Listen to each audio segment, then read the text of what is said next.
گا چلو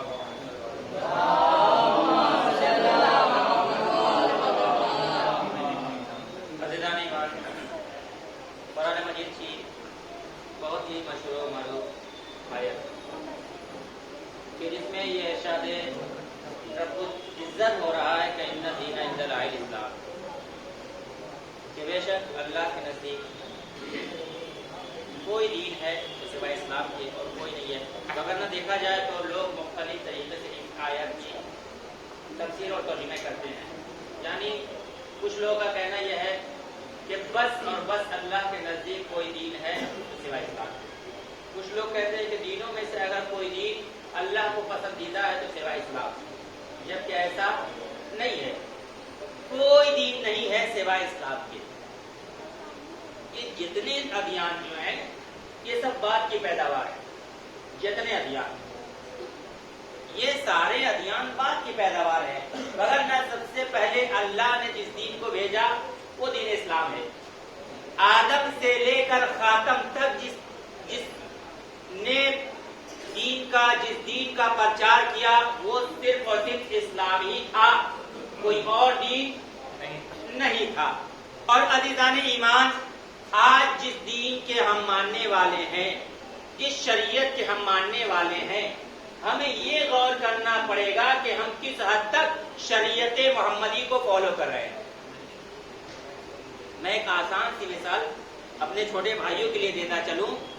یاد رکھیے گا، اس کائنات عالم میں کوئی کامیاب نہیں ہے. اگر کامیاب ہے تو سسٹم کامیاب ہے. میں چھوٹی سی مثال اپنے چھوٹے بھائیوں کے لیے دیتا چلوں. مثال کے طور پر آپ ٹرین دیکھ لیجئے. اگر آپ اس ٹرین کو اس کے سسٹم سے ہٹا کر روڈ پر لے کے آئیں گے تو وہ چلے گی؟ نہیں چلے گی. کیوں؟ اس لیے کہ ہم نے اس کو اس کے سسٹم سے الگ کر دیا ہے، اس کو اس کے سسٹم سے جدا کر دیا ہے. اب آپ اسی بائک کو یا بس کو لے جا کر اس ٹرین کی پٹری پر رکھ دیں تو آیا وہ چلے گی؟ نہیں چل پائے گی، چونکہ اس کا سسٹم وہ نہیں ہے. بس کا سسٹم کیا ہے؟ روڈ. ٹرین کا سسٹم کیا ہے؟ وہ پٹری جو اس کے لیے بنائی گئی ہے. تو معلوم کیا چلا؟ اس دنیا میں انسان کامیاب نہیں ہوتا، بلکہ ایک سسٹم پہ چل کر وہ انسان کامیاب ہوتا ہے. تو عزیزو، اب ہمیں غور کرنا پڑے گا، جس دین کے ہم ماننے والے ہیں آیا اس کا بھی تو کوئی سسٹم ہے، اس کے بھی تو کچھ قاعدے ہیں، اس کے بھی تو کچھ قانون ہیں. مثال کے طور پر ایک اور مثال میں اپنے چھوٹے بھائیوں کے لیے دیتا چلوں. ہم جس ملک میں زندگی بسر کر رہے ہیں، میں زیادہ نہیں، انشاءاللہ 10 منٹ میں اپنی رحمت کو تمام کر دوں گا. ضرور محمد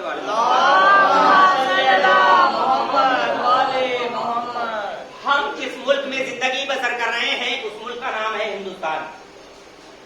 اور ہندوستان کا قانون یہ ہے کہ اگر آپ چوری کریں گے تو جو 4 سال کی آپ کو قید ہو جائے گی، اس کے بعد آپ بری ہو جائیں گے. یہ ہندوستان کا قانون بنایا گیا. یا مثال کے طور پر آپ نے کسی کا مرڈر کیا، آپ کا مرڈر نہیں ہوگا، آپ کو پولیس اٹھائے گی اور لے جا کر جیل میں، بھائی قانون ہے، قید کر دے گی. جبکہ شریعت کا، اسلام کا یہ قانون نہیں ہے. اگر آپ آگے بڑھیں گے تو بہت سارے تفاصیل ہیں اسلام کے کہ اس کا دیت کیا کیا ہوتا ہے. اگر کسی نے آنکھ پھوڑی ہے اور سامنے والا اگر راضی نہ ہو تو سامنے والے کی دیت کی صورت میں آنکھ پھوڑ جائے گی. یہ اسلام کا قانون ہے. تو عزیزو، میں اپنے چھوٹے بھائیوں کے لیے کر رہا تھا، تو جس ملک میں ہم زندگی بسر کر رہے ہیں اس کے قانون کو فالو نہ کریں تو ہم کیا کہلائیں گے؟ مجرم. اس صورت میں کیا ہوگا؟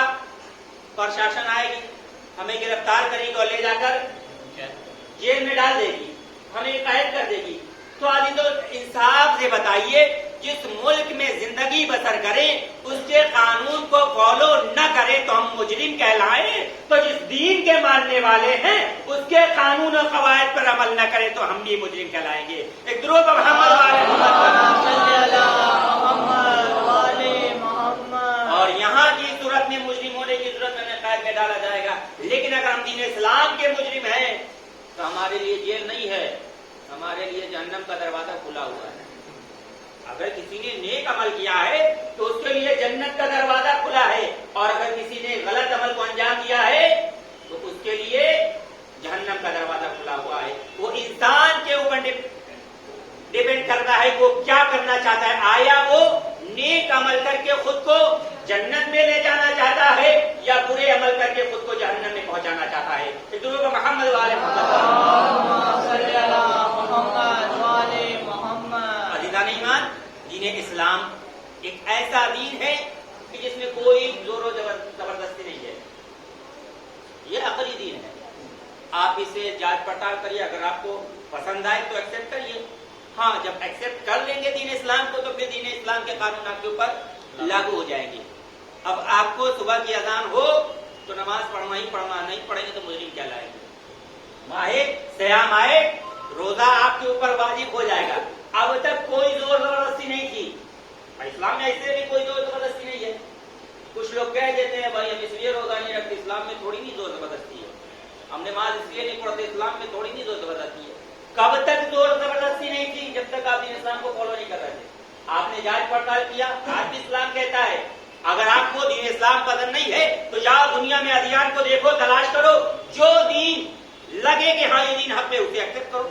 اسلام یہ تھوڑی نہیں کہہ رہا ہے نہیں آپ نے اسلام کو قبول کر لیا تو نہیں ماننا ہے. عقلی دین ہے. اگر آپ نے اسے عقل سے ایکسپٹ کیا ہے تو عقل سے اسلام کے قانون پہ عمل کرنا پڑے گا. اگر آپ نے دین اسلام کے قوانین پہ عمل نہیں کیا تو یقیناً آپ سے اللہ بھی ناراض ہوگا، رسول بھی ناراض ہوں گے اور آل رسول بھی ناراض ہوں گے.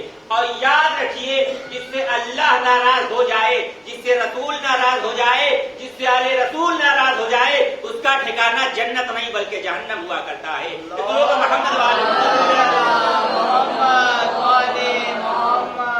بس عزیزوں، میں نے اپنی باتوں کو سمیٹا تو 1,24,000 انبیاء آئے کہ جنہوں نے دین اسلام کا پرچار کیا، جنہوں نے دین اسلام کے احکامات کو پہنچایا، اور ان سارے احکامات کو سیف کرنے کے لیے، محفوظ کرنے کے لیے اللہ نے 12 اماموں کو رکھا. کیوں؟